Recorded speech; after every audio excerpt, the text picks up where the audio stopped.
आज तू नहीं बचेगी। अम्बा की चाची चूल्हे से गर्म लकड़ी निकालकर उसके हाथ को जला देती है। अम्बा दर्द से चिल्ला पड़ती है। तभी अम्बा के चाचा और बेटी प्रज्ञा भी वहाँ आ जाते हैं। अरे तू पागल हो गई है क्या? छोड़, अम्बा को मार डालेगी क्या? रुको, आज मैं यहाँ से चली ही जाती हूँ। रहो तुम अपनी भतीजे के साथ। नहीं चाची, तुम घर छोड़कर मत जाओ। चाचा, मैं ठीक हूँ, मुझे कुछ नहीं हुआ। अम्बा अपनी चाची को जाने से रोक लेती है क्योंकि वो जानती थी अगर चाची और प्रज्ञा चले गए तो उसके चाचा को कौन संभालेगा। अम्बा पूरी रात अपनी दादी की गोदी में सिर रखकर रोती रही। ऐसे ही दिन, महीने और साल बीत गए। अम्बा बड़ी हुई तो उसके चाचा ने उसकी शादी के बारे में सोचा। सरला, मैं सोच रहा था अब अम्बा की शादी कर देते हैं। भाभी के गहने तुमने संभाल कर रखे हुए हैं ना? पहले लड़का तो मिलने दो। तुम तो ऐसा सोचते हो जैसे मैं कोई चोर हूँ। तुम्हारी भाभी के गहने बेच आई हूँ। जब देखो एक ही बात बोलते रहते हो। सरला को लालच था कि अगर अम्बा की शादी किसी अच्छे घर में हुई तो वो गहने उसे दहेज में देने पड़ेंगे। एक दिन उसकी मुलाकात अपनी जान पहचान की एक औरत से हुई। उसने उसे एक रिश्ता बताया। बात तो तू सही कह रही है। तू एक काम कर, तू ये रिश्ता पक्का कर दे। सरला, तू पागल हो गई है। तुझे पता भी है शारदा जी का बेटा दिमागी तौर पर ठीक नहीं है। तू फिर भी चाहती है कि अम्बा की शादी उससे हो जाए। जानते भी हो कितने अच्छे खानदान की है शारदा जी। तुम्हारी मनहूस भतीजी रानी बनकर राज करेगी वहाँ। अरे पागल है तो क्या, कम से कम ऊंचे खानदान में शादी तो हो जाएगी, वरना तुम्हारी मनहूस भतीजी से कोई शादी नहीं करेगा। आगे प्रज्ञा की भी शादी करनी है। अगर ये कुमारी बैठी रही तो कोई रिश्ता नहीं मिलेगा। चाचा, चाची ने मेरे लिए कुछ अच्छा ही सोचा होगा। मुझे ये रिश्ता मंजूर है।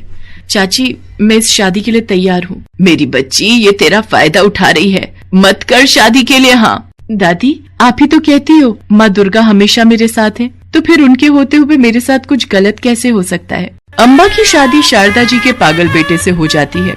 अम्बा की जेठानी जया अम्बा को बिल्कुल भी पसंद नहीं करती थी। अम्बा बहू, ये हीरों का हार मेरी सास ने मुझे दिया था। ये मेरा खानदानी हार है। आज से मैं ये तुम्हें देती हूँ। हीरों का हार, वो भी खानदानी? माँ जी ने अम्बा को दे दिया। पता नहीं माँ जी को इसमें क्या दिखाई देता है। जब देखो अम्बा अम्बा करती रहती हैं। अगर ये ऐसे ही माँ जी की प्यारी बनती रही तो मुझे तो कुछ नहीं मिलेगा।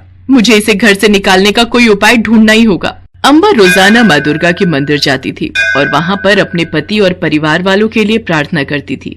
अम्बा की जेठानी को उपाय मिल गया और एक दिन अम्बा जब मंदिर जा रही थी, जेठानी भी अपनी सास को बहाने से मंदिर ले जाने लगी। बहन जी, आपका नाम अम्बा है ना? आपके चाचा जी वहाँ पहाड़ी के पास बैठे हैं। वो आपसे मिलने आ रहे थे। रास्ते में उनकी तबीयत खराब हो गई। उन्होंने मुझे आपको बुलाने के लिए भेजा है। चाचा जी, चलो भैया, मुझे उनके पास ले चलो। जेठानी तो ये सब पहले से ही जानती थी। उसने अपनी सास से कहा, माँ जी, अम्बा तो आपको मंदिर के लिए बोल कर गई है, फिर ये उस लड़के के साथ सुनसान पहाड़ी की ओर क्यों जा रही है? पता नहीं बहू, जरा देखे तो। अम्बा की सास और जेठानी उसके पीछे पीछे पहाड़ी पर जाती हैं। लड़का अम्बा को एक खंडहर में ले गया। भैया, चाचा जी तो यहाँ नजर नहीं आ रहे। अरे इतनी भी क्या जल्दी है, पहले थोड़ा करीब तो आओ। छोड़ो, मुझे छोड़ो। क्या कर रहे हो? मुझे जाने दो। तुम खुद ही तो मुझे यहाँ लाई हो। तुमने तो कहा था कि तुम्हारा पति पागल है, इसलिए तुम उसके साथ खुश नहीं हो। कितने दिनों से तो तुम मेरे साथ रोजाना यहाँ आ रही हो और आज नाटक कर रही हो। ये देखो, ये हीरो का हार तुमने ही तो मुझे दिया था कि इसे बेचकर हम यहाँ से भाग जाएंगे। क्यों झूठ बोल रहे हो? शर्म करो, मैं तुम्हारे साथ कब आई? और ये हीरो का हार तुम्हारे पास कहाँ से आया? शर्म आनी चाहिए अम्बा, तुम मेरे घर की बहू कहलाने लायक नहीं हो। तुम चरित्रहीन हो। माँ जी, मेरा विश्वास कीजिए, मैंने ऐसा कुछ नहीं किया। मैंने अपना पतिव्रत धर्म नहीं तोड़ा। फिर इसके पास ये हार कहाँ से आया? माँ जी, ये जब देखो जय दुर्गा माँ करती रहती है। अब इसका फैसला मंदिर के पुजारी जी ही करेंगे। इसके घर वालों को भी बुलाते हैं, इसका फैसला वही होगा। अम्बा सास और जेठानी के साथ माँ दुर्गा के मंदिर में जाती है। सब गांव वाले इकट्ठे हो जाते हैं। अम्बा के चाचा चाची और दादी भी वहां पहुंचते हैं। मेरा विश्वास करो चाची, मैं बिल्कुल गलत नहीं हूँ। मैंने कोई गलती नहीं की। मैं दुर्गा माँ की कसम खाकर कहती हूँ, मैंने कोई पाप नहीं किया। ये लड़का झूठ बोल रहा है। हे दुर्गा माँ, आप तो जानती हो मैंने कोई पाप नहीं किया। बचपन से लेकर आज तक सब मुझे मनहूस कहते रहे, मुझे कोसते रहे, पर मैंने चू तक नहीं की, क्योंकि मैं जानती हूँ आप मेरे साथ हो। यदि मैंने सच्चे मन से सदैव आपका नाम लिया है तो मेरी रक्षा करो माँ, मेरी रक्षा करो। अम्बा फूट फूट कर रोने लगती है। उसके आंसू लगातार बहते जा रहे थे। अचानक मंदिर की घंटियां बजने लगती है। सब गांव वाले देखते हैं माँ दुर्गा की आंखों से आंसू बह रहे थे और वो आंसू बहते बहते देखते ही देखते पूरे मंदिर में बाढ़ आ जाती है। पानी गांव को अपनी चपेट में लेने लगता है। लगता है हमसे कोई भूल हुई है, हमने माँ दुर्गा का मन दुखाया है, तभी आज माँ दुर्गा की आंखों में आंसू हैं। अब उनके क्रोध से हमें कौन बचाएगा? मुझे माफ कर दो, मैं डूब रहा हूँ। मैंने तुम्हारी जेठानी के कहने पर ही ये सब किया था। उन्होंने ही मुझे ये हीरो का हार दिया था और कहा था कि ये सब करूँ, मुझे बचा लो, मैं डूब जाऊंगा। हमने एक बेकसूर पर झूठा इल्जाम लगाया। दुर्गा मैया का क्रोध हम सबको ले डूबेगा। देखो, अम्बा को तो पानी छू भी नहीं रहा, हम सब इसमें डूब जाएंगे। हमने पाप किया है, हमें बचा लो अम्बा, मुझे माफ कर दो। जिसने अम्बा का दिल दुखाया था वो सब आंसू की बाढ़ में डूब रहे थे। हे दुर्गा माँ, आप दया की देवी हो, इन सबको माफ कर दो। अम्बा की प्रार्थना पर बाढ़ का पानी उतर जाता है और सब कुछ पहले जैसा ठीक हो जाता है और माँ दुर्गा साक्षात पीले शेर पर सवार होकर दर्शन देती हैं। सब लोग उनके समक्ष हाथ जोड़कर खड़े हो जाते हैं। अम्बा, मेरी बेटी, आज तुम्हारे कहने पर मैंने इन सबको माफ कर दिया, पर जब भी कोई किसी अबला नारी का दिल दुखाएगा तो मैं अपने क्रोध से उसे जलाकर भस्म कर दूंगी।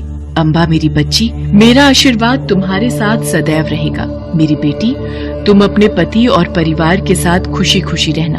अब कोई तुम्हें मनहूस नहीं कहेगा। सुख से अपना जीवन यापन करो। माँ दुर्गा के आशीर्वाद से अम्बा का पति बिल्कुल ठीक हो जाता है और उस दिन से सब अम्बा का आदर और सम्मान करने लगे।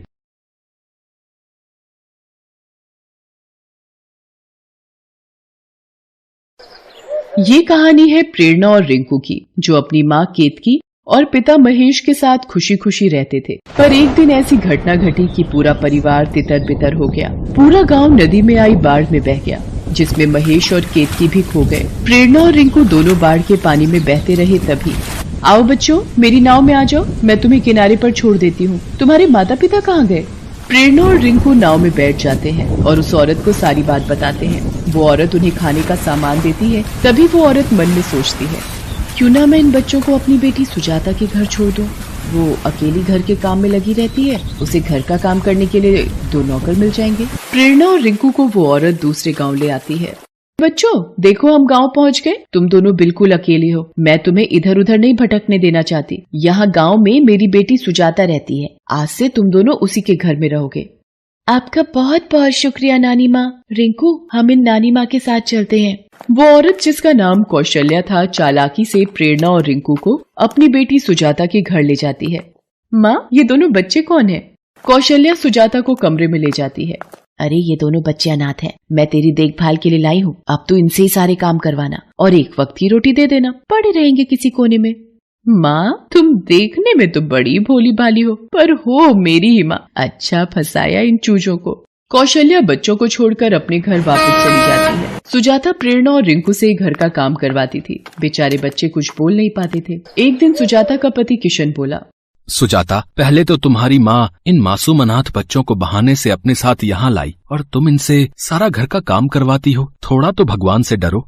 तुम अपने काम से काम रखो, बीच में मत पड़ो। पता नहीं ये दोनों अभी तक लौटे क्यों नहीं। बाजार गए तो इन दोनों को बहुत देर हो गई। सुजाता प्रेरणा और रिंकू को बाजार से सामान लेने भेजती है। वो दोनों सामान ले ही रहे होते हैं, तभी उन दोनों को एक सजा हुआ पंडाल दिखाई देता है। प्रेरणा और रिंकू उस पंडाल के अंदर चले जाते हैं। ये लो बच्चों, माता रानी का प्रसाद।